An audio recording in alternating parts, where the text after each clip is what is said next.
Well, hello again. This is our second candle for our Valentine's Day edition, guys. And I'm trying to get these out pretty quick so you can make them really quick and be ready for February the 14th. Now, this particular candle that we will be doing will be found linked in the description box with the wick size, the fragrance load, everything you need is all in my Patreon, guys. You have to join the Patreon for candle making recipes, skincare recipes. As always, soap is always free on the channel. So look forward to a new soap video this week. Okay, we're doing Mountain Dew soap, so this one is going to be pretty cool. So the first thing I did was I added my red dye to a pillar wax. Okay, so for these flowers they have to be hard. Okay, so you got to use a pillar or a paraffin wax, and for me I use paraffin. I love paraffin when it comes down to stuff like this because paraffin has a very strong hot throw and it stays rock solid, and also I could just take it out the mold and I can just work with it before it get pretty hard, so it makes it very easy to work with. All right, so when it comes down to paraffin, I use only I think I use like 8%, 6 to 8% fragrance load. So that's the only difference between this and any other wax. You really don't need a whole lot of fragrance. So I'm using the same rose fragrance because of course this is a peony mold, so I wanted to keep it like, you know, like a rose scent. And I got my silicone mold off of Amazon, but of course they are sold in so many different places, so you don't have to get it from the same place. All right, so when it comes down to paraffin wax, you let it heat up really high. Once you get your fragrance, your color and everything going, then you just pour it right away. Sometimes you'll have to pour it 2 times because you'll have a dip in the middle, and sometimes you'll get lucky and you won't have to deal with it at all. When it comes down to paraffin, there's no wrong way to eat a Reese's. You can honestly think you got it all right and you'll end up with a dip. So most of the time, like that right there, it's a second pour wax. All right, so I just touched it and I seen that it's still solidifying in the middle, so I was just kind of breaking it apart on the sides. But when you see it still solidifying like that in the middle, just leave it alone and come back. All right, so I'm touching it now and it feels much better. So I'm just going to go ahead and peel away at the sides. That's what you want to do first. You just want to work everything away because you don't want to break anything. And again, that's the good thing about working with paraffin. You won't have to worry about it, you know, breaking off and crumbling away.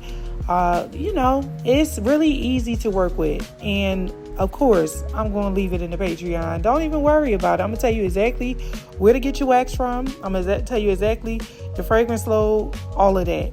Don't even worry. I got your back. Okay, so I used a burgundy color dye block, and I know it may not look burgundy, but I kept, just kind of chipping off the color until I got my desired color because I did not want my peony to come out pink instead of red because I'm really going for a Valentine's Day look. Okay, all right, so now what we're going to do is we're going to go ahead and put a wick through this. Now you don't have to use these with a wick. You can leave it wickless and turn it into a wax mud if you want to, but in this particular project I'd rather use a wick. Now different projects call for different tools. In this particular project I only used a wick to poke a hole through this particular candle, and the reason why I did that is because it's really warm. So when it's warm like that, you could just kind of poke through it without a problem instead of sticking the needle. I wanted my wick to fit into the hole and not have a whole lot of like extra space around the wick, so that's why I did it that way. But you don't have to do it that way. You could just take like a pin and poke a hole through it and do it that way. But you guys gonna see this wick went straight through it perfectly. That's why I like using the paraffin. Now in the box that you see on the left hand side, inside that box I lined it up with some paper. I printed the paper off and I just kind of bent the paper and put it in there. You can cut it and make it the size of the box, but I just kind of put it in there really quick. And I'm going to give you guys this particular print out. If you want it, I'm going to leave a template in the Patreon so that you can print it out if you want to put this in your boxes as well. I just seen it as a way to save money because I could easily go to the store and buy Valentine's Day paper, but any little dime that you spend in selling your candles, it counts. And it's much cheaper for me to print on my printer, which I can print thousands of sheets of paper and I don't have to replace that ink but like once a year, and sometimes it stays in there. I lied to you not. This Canon is almost like, it doesn't even make sense how much ink I use and I don't have to replace it. It's crazy. But anyway, I'm putting these candles into the box, and this is pretty much the look that I am going for.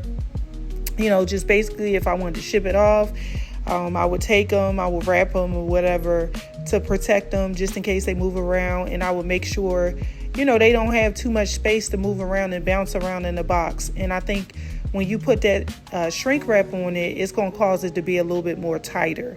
So I will put a card on top of them, just like, you know, a card with my business name and also candle instructions.